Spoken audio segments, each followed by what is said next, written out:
सारे मुल्क अपने इलाकाई मामलात में जंगें कर लेते हैं, तो इस्लामी अफवाज का सबसे पहला फरीजा नामूस रिसालत पे पहरा देना है। हमारे मुल्क की फौज का फर्ज है कि वो पाकिस्तान के चप्पे चप्पे पे पहरा दे। तो मैं अलल्ले ऐलान कह रहा हूं, खुदा न खास्ता, खुदा न खास्ता, खुदा न खास्ता, अगर इंडिया की फौज माज़अल्लाह पाकिस्तान के लाहौर पे कब्जा कर ले, तो इस फौज पर यह कब्जा छुड़ाना फर्ज है, मगर इतना फर्ज नहीं जितना फ्रांस के मलून सदर का सर उतारना फर्ज है। और इसमें सबसे बढ़कर सऊदी अरब खादिमुल हरमैन कहलाने वाले का, इमाम मस्जिद हराम कहलाने वाले का फरीजा है कि वो इस तरफ मुतवज्जे करें। अगर अपनी सलामती के लिए वो यमन में जंग लड़ सकते हैं, तो सरकार दो आलम सल्लल्लाहु अलैहि वसल्लम की नामूस के लिए फ्रांस से क्यों नहीं लड़ सकते।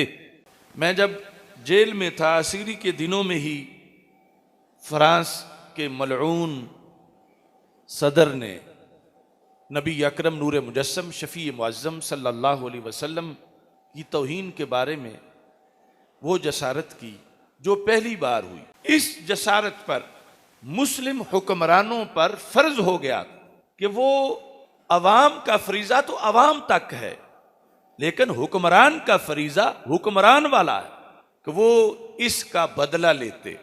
ये सिर्फ एक दो मुजम्मती बयान देने पर अदा होने वाला फर्ज नहीं था और ना ही अदा हुआ। इसके ज़िमन में यह भी है कि उनका सफीर निकाला जाए, और अब तक ये हुकूमत ये काम भी नहीं कर सकी। हालांकि शरीयत के लिहाज से जो तौहीन करे, सिर्फ उस मुल्क के सफीर को निकालना ये काफ़ी ही नहीं, इससे आगे का फर्ज है। सिर्फ उसकी बनी हुई चीज़ें मसनूआत का बाइकाट ये काफ़ी ही नहीं। अगरचे हमारी हुकूमत तो ये भी सरकारी सतह पर ऐलान नहीं कर सकी, लेकिन शरीयत में जो तकाजा है, हमें मुसलमान की हैसियत से वो तकाजा पेश तो करना चाहिए अक़वाम आलम के सामने, और उसके लिहाज से आवाज़ बुलंद करके कम अज़ कम जितना हमारा दायरा कार है उसके मुताबिक उसका इजहार तो करना चाहिए। बंदा नाचीज ने जेल से फतवा इस सिलसिला में लिखा।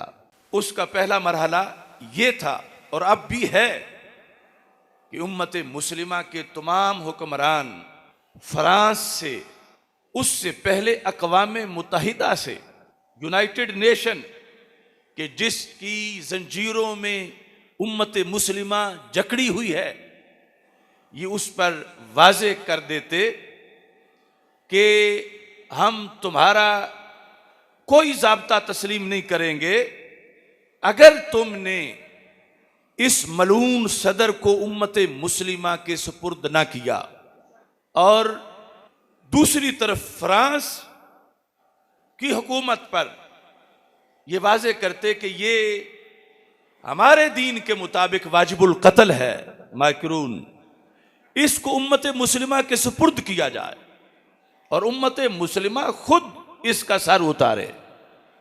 और अगर तुम नहीं सुपुर्द करोगे तो फिर हम तुम्हें वार्निंग दे रहे हैं कि हम पूरे मुल्क को इसका मुजरिम करार देंगे।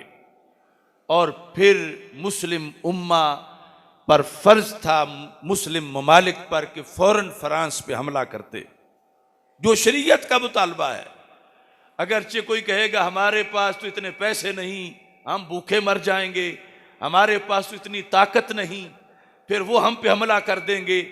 ये सारी चीजें शरीयत ने इनका जवाब दिया है कि सहाबा किराम जिस जमाने में गुस्ताखों से बदला लेते रहे, जाहिरी असबाब उनके आज जो हमारे पास है इससे कहीं थोड़े थे। उस उम्मत को जीने का हक ही नहीं कि जिसके रसूल सल्लल्लाहु अलैहि वसल्लम की तौहीन हो जाए और वो बदला ना ले, तो फिर जीने का जवाज बहसीयत मुस्लिम तलाश करने के लिए ये जरूरी है कि वो इकदाम किया जाए जिसका रब ने हुक्म दिया है, वमन यत्तक़िल्लाह यजअल लहू मखरजा व यरज़ुक़हु मिन हैसु ला यहतसिब, अल्लाह फरमाता है जब तुम मेरे बंदे हो और तुम्हारा यकीन है कि मेरे कुन का मुकाबला अमेरिका जैसी करोड़ों हुकूमतें भी नहीं कर सकती, तो तुम अज़म तो करो, इरादा तो करो, निकलो तो सही, जो फर्ज है उसकी अदायगी का तुम रास्ता तो अपनाओ। वमन यत्तक़िल्लाह यजअल लहू मखरजा, जो रब से डर के निकल पड़े। अल्लाह फरमाता है करोड़ों लोग उस एक बंदे को घेर के महसूर करना चाहें तो नहीं कर सकते, रब उसका रास्ता जरूर बना देता है। और साथ का वयरज़ुक़हु, राज़िक अमेरिका नहीं, राज़िक फ्रांस नहीं, राज़िक दुनिया की कोई हुकूमत नहीं। अल्लाह फरमाता वयरज़ुक़हु मिन हैसु ला यहतसिब, अल्लाह उसको वहां से रिज़्क़ देगा जहां से रिज़्क़ का उसने कभी सोचा ही नहीं था कि यहां से भी मेरा रिज़्क़ आ जाएगा।